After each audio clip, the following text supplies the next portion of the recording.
you are getting to a point now where it's legitimately curious as to what they're going to do, because I still do believe that right now, Sam Ersson is the best goalie they have on their NHL roster. Obviously, he's injured. Flyers don't play for 4 games or 4 days. So I could certainly see a world where after these 4 days, he will be good to go. I think they have been taking it easy with him. They've been careful because he was day-to-day 2 weeks ago. It was a recurrence of a previous injury. And I think their view of it, I believe it's groin, is last time maybe we rushed you back a little bit. We don't have to rush you back because these goalies are playing pretty well in your absence, so we don't have to like speed up your recovery. Why don't we give you extra time so that when you're back for good? He's not that far away.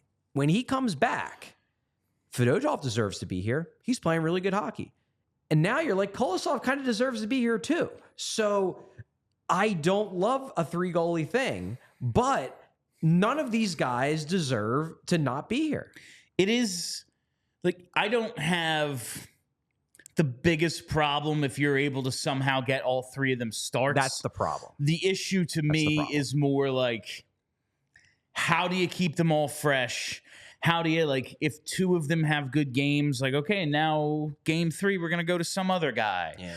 There's only 2 nets in practice. Yeah. Like, that's something. Like, that's an underrated big thing. Brian Boucher, because Bouch, luckily, like him and JJ come down to practice sometimes and watch practice in the media room. And Bouch has said that on multiple occasions. He's probably said it on broadcast too. That it's hard when you have 3 healthy goalies, because even in practice, you want the work. And if you have to rotate in a 3rd goalie, that means at all times, 1 goalie is doing nothing, is just standing on the corner, because you can't have 3 nets. The rink just isn't built that way.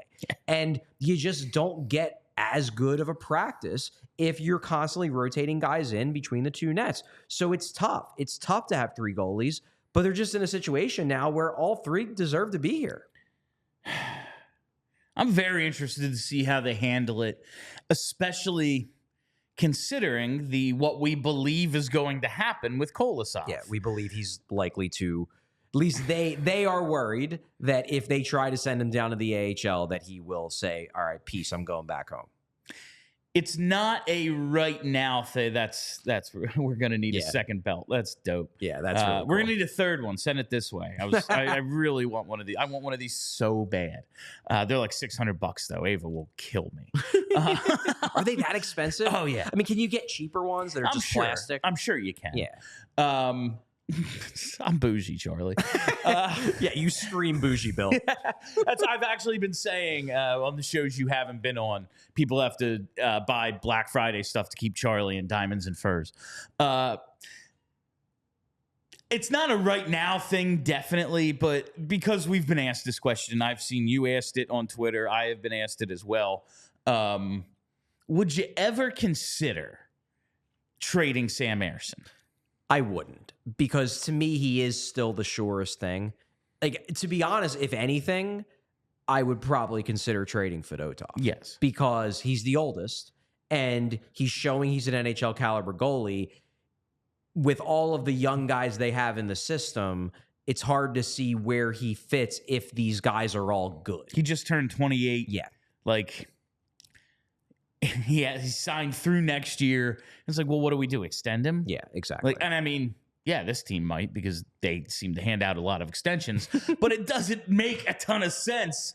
I have always said, like, my goal with Fedotov is to get him to the 2026 trade deadline and be like, who needs a goalie? Who needs a goalie? But it'll be interesting to see how this plays out. I would not in the short and long term. I would not trade Ersson, because I am confident that Ersson is at least a tandem goalie in the NHL, and I just don't want to give that up because, well, like, we have to get Fedotov time. Like, do you? And he's been good.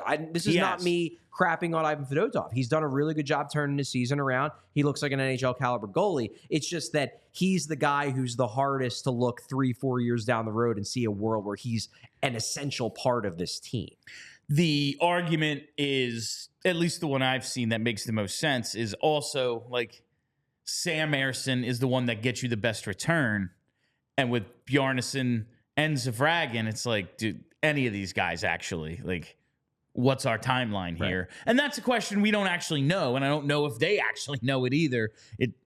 see how the drafts go, see what trades are possible. I find it, my initial reaction is like, no, you don't trade. Yeah, and then we're going to need a goalie. Yeah. And how long have we been looking for a goalie? He's at least serviceable. And also, he's at least there's good. an element, too, with Ersson where, like, I don't think he's going to bring back what the people who are asking should they trade Ersson think he would bring back. I think he's a guy, like, I think there are teams around the league that would like to have him. Nobody's given up a first-round pick for Sam Ersson. The Flyers probably think the highest of Sam Ersson than anybody because they love his mental makeup so much because they see him and deal with him every day. That's why they're so high on him. Look, there are teams out there that would trade a mid-round pick for him probably. But at that point, it's like, well, you might as well just keep him. If there was a team out there that's willing to give up a first-round pick or a quality top 6 center for Sam Ersson, sure, I'll pack his bags. That's fair. I just don't think that kind of trade's out there. I don't think anybody around the league views Sam Ersson, probably not even as high as the Flyers do. I would be surprised if anyone's like, there are teams in a pinch. Like we just saw Colorado trade for Scott Wedgwood. Yeah. Like I'm sure a team in a pinch would be like, we'll give you something, just give me a goalie. Yeah. But like that's not they why could you trade Sam Ersson if they wanted to. It's just if you are thinking, well, you could trade Sam Ersson and get something real good, I don't think that trade is available. I don't know if that actually exists. It's just I'm the voice of the people, Charlie, and I'll be wrong as the people. But yeah, my initial reaction is like, no, you don't do that. And then I'm thinking, well, maybe there's a reason. I don't think it's worth it. If there's a world where you could get a crazy return back for sure. I'm not wedded to anybody on this team aside from Michkov in the sense of like you can't trade him.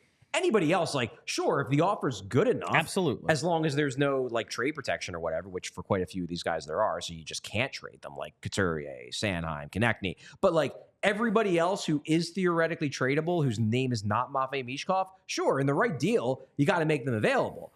I just don't see a world where Ersson brings back something that people would think is worthwhile to trade him.